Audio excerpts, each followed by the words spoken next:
Bismillahirrahmanirrahim. Assalamualaikum warahmatullahi wabarakatuh. Halo, perkenalkan nama saya Reysan Salsabila dengan NPM 232170109. Di sini saya akan menjelaskan Provinsi Papua dengan ibu kota Jayapura dengan mengaitkan 10 konsep dasar geografi. Nah, mari kita simak PPT selanjutnya. Nah, sejarah dari Provinsi Papua ini, provinsi ini dulunya dikenal dengan panggilan Irian Barat. Nah, sejak tahun 1969 hingga 1973, namanya ini kemudian diganti menjadi Irian Jaya oleh Soeharto pada saat meresmikan tambang tembaga dan juga emas Freeport. Nah, nama yang tetap digunakan secara resmi hingga tahun 2002. Nah, provinsi ini lalu diganti menjadi Papua sesuai dengan Undang-Undang Nomor 21 Tahun 2001 Otonomi Khusus Papua pada masa kolonial Belanda. Daerah ini juga disebut Nugini Belanda. Nah, pada tahun 2004 disertai oleh berbagai protes dari Papua ini dibagi menjadi 2 provinsi oleh pemerintah Indonesia. Bagian timur ini tetap memakai nama Papua. Nah, sedangkan bagian baratnya ini menjadi Irian Jaya yang sekarang ini menjadi Provinsi Papua Barat. Lalu selanjutnya, nah ini merupakan peta dari Provinsi Papua. Nah, lokasi provinsi ini terletak di ujung timur Indonesia. Nah, letak astronomisnya ini berada di 130 derajat 0 menit sampai 140 derajat 6 menit bujur timur dan 2 derajat 25 menit sampai 9 derajat lintang selatan. Nah, letak geografis. Nah, batas dari Provinsi Papua ini di sebelah utara ada Samudra Pasifik, lalu di sebelah selatan ini berbatasan dengan Laut Arafura, lalu di sebelah barat berbatasan dengan Papua Barat, lalu di sebelah timur berbatasan dengan Papua Nugini. Lalu selanjutnya ada jarak. Nah, jarak ini ke kota-kota besar di Indonesia cukup jauh. Nah, ini tuh mempengaruhi aksesibilitas dan transportasi. Nah, ini tuh memerlukan waktu yang cukup lama sehingga ketika pendistribusian seperti barang yang dikirim dari kota-kota besar menuju Provinsi Papua ini tuh akan membutuhkan waktu yang lama. Nah, dan harganya pun akan mahal karena lokasinya yang jauh. Nah, lalu ada keterjangkauan. Nah, infrastruktur transportasi seperti barang dan pelabuhan ini mendukung pertumbuhan ekonomi. Nah, seperti adanya Bandara Sentani, lalu Pelabuhan Merauke, Pelabuhan Nabire, lalu Pelabuhan Biak, dan juga Pelabuhan Jayapura. Nah, selanjutnya ada pola. Nah, pemukiman di Jayapura ini memiliki pola semi berkelompok. Lihatlah gambar ini. Nah, ini tuh dipengaruhi oleh topografi yang berbukit-bukit. Nah, selanjutnya ada morfologi. Nah, wilayah ini tuh bervariasi dari dataran rendah hingga pegunungan. Ini tuh mempengaruhi penggunaan lahannya itu nantinya akan seperti apa gitu. Nah, dataran rendah ini terdapat di sepanjang pantai utara Pulau Biak dengan lebarnya itu 40 sampai 60 meter.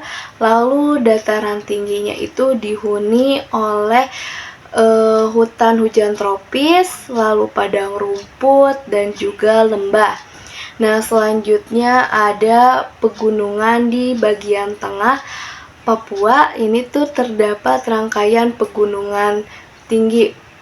Nah, selanjutnya ada aglomerasi. Nah, konsentrasi aktivitas ekonomi dan sosial dengan mata pencaharian penduduknya ini tuh seperti sektor pertambangan. Sektor pertambangan ini tuh merupakan kontribusi utama Provinsi Papua. Nah, Papua ini tuh memiliki potensi sumber daya alam seperti emas, tembaga, perak, batu boksit, baja, dan nikel. Yang selanjutnya itu sektor pertanian. Lalu sektor perikanan, ada juga di sini perdagangan listrik dan gas. Perdagangan listrik dan gas ini tuh merupakan salah satu lapangan usaha yang mengalami pertumbuhan di Provinsi Papua. Lalu selanjutnya ada administrasi pemerintahan seperti pegawai negeri sipil. Lalu selanjutnya ada interaksi dan interpredensi, melihat hubungan antara Jayapura dan daerah sekitarnya ini tuh terlihat dalam aktivitas perdagangan, entah itu dari luar provinsi atau antar kota maupun antar daerah, bahkan luar negeri. Dengan aktivitas perdagangannya ini tuh seperti dari hasil pertambangan, pertanian, perikanan, dan lain sebagainya. Lalu di sini ada nilai kegunaan. Dengan memanfaatkan sumber daya alam seperti hasil laut, hutan, dan hasil bumi lainnya, ini tuh memiliki nilai ekonomi bagi masyarakat. Nah, lalu selanjutnya ada keterkaitan ruang, dinamika transportasi dan komunikasi yang menghubungkan berbagai distrik. Ini tuh menciptakan keterkaitan yang kompleks gitu. Nah, seperti dengan adanya pelabuhan. Nah, lalu infrastruktur transportasi dan juga lain sebagainya. Nah, ini tuh dapat menghubungkan keterkaitan antar daerah satu dengan daerah yang lainnya. Lalu selanjutnya ada diferensiasi area. Nah, beragam suku dan budaya ini tuh menciptakan diferensiasi sosial yang kaya di Provinsi Papua ini. Suku di Papua ini tuh seperti suku Amume, Asmat Ayamaru, mendiami di daerah Sorong. Lalu ada suku Bauji, Biok, Dani Empur. Nah, Dani Empur ini tuh mendiami daerah Kembar dan Amberbaken. Hantam ini tuh mendiami daerah Kansiki dan juga Oranabori. Lalu ada suku H, suku Komoro, lalu ada suku Mi. Nah, suku Mi ini tuh mendiami daerah pegunungan. Nah, lalu Meyah mendiami kota Manokwari. Lalu ada suku Moskona, ini tuh mendiami daerah Merdey. Lalu ada Nafri Sentani, ini tuh mendiami sekitar Danau Sentani. Lalu ada suku Souk. Nah, suku Souk ini tuh mendiami daerah Anggi dan Mayambu. Lalu ada suku Waropen, lalu ada Wamesa, ini tuh mendiami daerah sebelah selatan Teluk Wondawa, Mauyu, Tobati, suku Korowi, lalu suku Fuyu.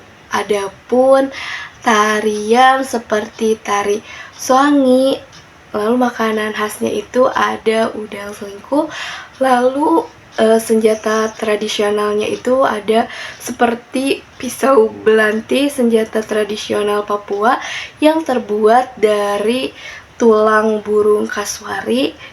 Lalu ada busur panah. Nah, senjata ini senjata tradisional ini tuh yang populer di Papua. Busur ini tuh terbuat atau enau kecil, sedangkan panah ini dibuat dari pohon kasim. Lalu ada tombak. Nah, senjata yang digunakan untuk memburu hewan dari jarak jauh. Lalu ada pakaian adat Provinsi Papua. Nah, di Provinsi Papua ini itu memiliki pakaian adat rok rumbai. Nah, pembuatan rok ini tuh menggunakan bulu burung cendrawasih. Sebelumnya itu menggunakan rok rumbai. Biasanya ini tuh menggunakan celana pendek terlebih dahulu, lalu panjang rok tersebut itu hanya sebatas lutut. Lalu rumah adat Provinsi Papua ini tuh memiliki rumah adat Embey. Rumah Embey ini tuh merupakan sebuah bangunan tradisional yang berasal dari Papua. Nah, sering digunakan sebagai tempat berkumpul atau pusat kegiatan masyarakat. Nah, bangunan ini tuh biasanya terbuat dari bahan alami seperti kayu bambu dan juga daun sagu yang dipilih karena ini tuh ketersediaan di lingkungan sekitarnya itu banyak gitu. Nah, ada flora dan fauna di Papua. Flora di Papua ini tuh seperti pohon matoa, buah merah, bintang anggur, anggrek hitam. Nah, dan juga ada pun fauna di Papua ini tuh seperti kanguru pohon, terus puyuh jayawijaya. Sekian pemaparan dari saya, mohon maaf bila ada kekurangan. Wabillahi taufiq wal hidayah. Wassalamualaikum warahmatullahi wabarakatuh. Bye. Oke teman-teman, terima kasih sudah menonton videonya.